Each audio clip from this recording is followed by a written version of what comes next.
Ah, merci beaucoup, Isabelle. Tu leur donnes la plus belle vie. Envoie-les pas et tu fais bien.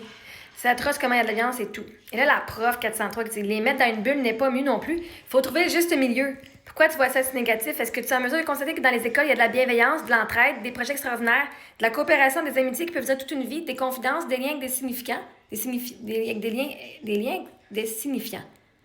Et énormément de violence. Est-ce que tu es capable de remarquer que dans une relation toxique, où est-ce que, on va aller donner l'exemple typique, là, l'homme narcissique, la femme codépendante, où est-ce que l'homme vient violent et va battre la femme, que la majorité du temps, et pourquoi la femme reste accrochée à son homme qui est violent, c'est parce que la majorité du temps, il y a de la bienveillance, il y a de l'entraide, il l'encourage, il lui dit qu'elle est belle, il lui fait des cadeaux, hein, il fait des projets, il l'amène en voyage, il coopère, les amitiés, ils vont faire plein de choses, il va lui confier. Et qu'une fois de temps en temps, il la rentre dans le mur quand ça ne fait pas son affaire. Est-ce que tu es au courant qu'une personne qui est narcissique ou une personne qui est violente n'est pas toujours violente? En public, elle ne sera pas violente, c'est sûr. Fait qu'il y a toujours des moments de tendresse. Et c'est ça qui fait qu'une personne qui est prise dans une relation toxique, elle a de la misère à décrocher. Elle dit « OK, il m'a rentré dans le mur aujourd'hui, il m'a donné un œil au beurre noir, mais il est tellement gentil. D'habitude, il m'aime tellement. D'habitude, il me donne tellement de cadeaux, puis il m'aide, puis il me supporte. » Aujourd'hui, c'était juste différent, là. C'est pas la normalité. Comment tu décris justement une relation toxique de violence conjugale? Mais il y a tellement de bon en lui. La majorité du temps, c'est beau. Oui, puis là, une fois que tu rentres dans le mur, c'est une fois de trop. Parce que là, même si c'est toujours du bon, tu sais jamais si tu vas marcher sur la coquille d'œuf qui fait à un moment donné, tu vas rentrer dans le mur. Parce que justement, il est tellement gentil, tellement bon, puis tellement généreux, mais my God! Il m'aime, puis il dit qu'il m'aime, puis il dit que je suis la meilleure pour lui. Fait que tu sais jamais c'est quand il va pogner une heure. Parce qu'aujourd'hui, peut-être parce que tu as laissé traîner le Kleenex sur le comptoir, il va peut-être décider que tu rentres dans le mur aujourd'hui, ou que tu manges une claque, ou qu'il s'en va, puis qu'il ne te parle plus, genre pour le restant de la journée, puis il va te faire sentir coupable. Ou qu'il va te rabaisser en te traitant d'une petite grosse torche parce que tu as laissé un Kleenex sur le comptoir. Est-ce que tu es en mesure de constater que ce que tu expliques en ce moment, c'est exactement le même concept que la violence conjugale? Parce qu'une personne, hein, moi, mon agresseur, là, il était 2 ans, mon massothérapeute, à être dans la bienveillance. Mais à un moment donné, j'étais dans les menstruations, j'avais mal au ventre, j'ai vomi sur la table. Je te fous, je vomisse. Il m'a amené une poubelle, j'ai vomi dans la poubelle, il est fini le massage après. Bienveillance, my God! Il m'a fait sauver de l'argent, il m'écoutait, il ne me sentait pas jugée. Pourtant, il y a eu une agression sexuelle quand même, qui est un acte criminel.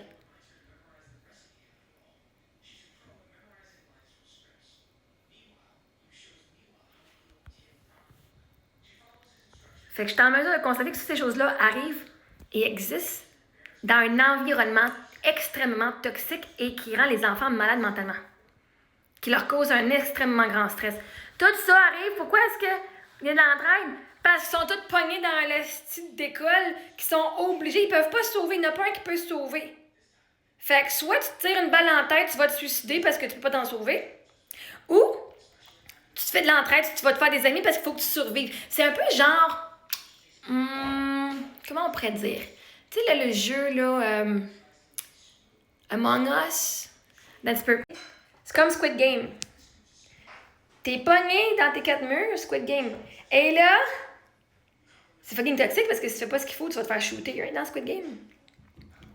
Fait que l'affaire, c'est que là, t'es à l'école, on avance, et là, faut que tu fasses ce que le prof te dit, faut que tu fasses ce que les autres jeunes te disent, parce que sinon, paf, tu vas te faire rentrer dedans. Paf, tu vas te faire insulter. Paf, tu vas te faire intimider. On va rester droit. Parce qu'on veut pas être le target des prochains. Faut qu'on survive les 12 prochaines années à l'école. Fait que si je suis la fille qui est trop bonne, je vais avoir un target. Si je suis la fille qui pue, je vais avoir le target. Si je suis meilleure que les autres, je vais avoir le target. Si whatever. Fait que dans Squid Game, qu'est-ce que le monde doit faire? Se faire des collaborations pour assurer leur survie, puis avoir quelqu'un qui va watcher leur back. Des projets extraordinaires. Ben ouais. Mais un projet qui va leur servir à quoi? À avoir une note. Ils vont faire un SEO, ils vont monter un projet de business pour avoir une note. Ils vont faire une belle pièce d'or pour avoir une note. Ils vont écrire un super de beau texte qui ne sera jamais montré au public. Hey, moi, là, toutes mes présentations orales, c'était fucking ça coche, là. Ça coche, j'avais des 100%.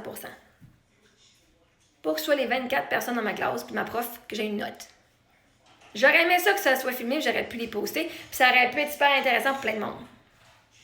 Pour une grise de notes. Travailler si fort que ça pour avoir un A sur un papier qui veut absolument rien dire. Et de la bienveillance. Il y en a qui ont de la bienveillance pour assurer leur survie. Des amitiés qui peuvent durer toute une vie. Ben, c'est sûr, si tu meurs jeune, ça reste de durer toute une vie. Qui peuvent... Comment de gens avez-vous... Moi, j'ai une amie que je lui souhaite bonne fête à sa fête. Peut-être une autre, les autres que je leur dis encore bonne fête à leur fête, mais j'ai une amie que je vais visiter de mon secondaire et c'est tout. Pas des une. Justement, j'avais pas autant d'amis que ça à l'école, au secondaire. De toute façon, quand t'es une bonne amie, t'as pas à avoir 10 millions de personnes parce que la réalité, c'est que tu peux pas donner ton temps à 10 millions de personnes. Tu peux pas avoir du temps de qualité avec 10 millions de personnes. Avec 50 personnes, avec 20 personnes.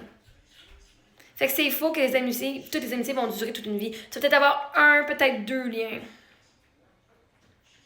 Des confidences. T'as pas besoin d'avoir des confidences parce que les adultes, tu peux pas avoir confiance en eux.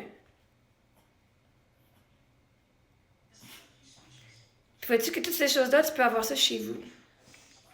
Tu dois confier aux enseignants et à tes amis parce que tes parents ne t'écoutent pas.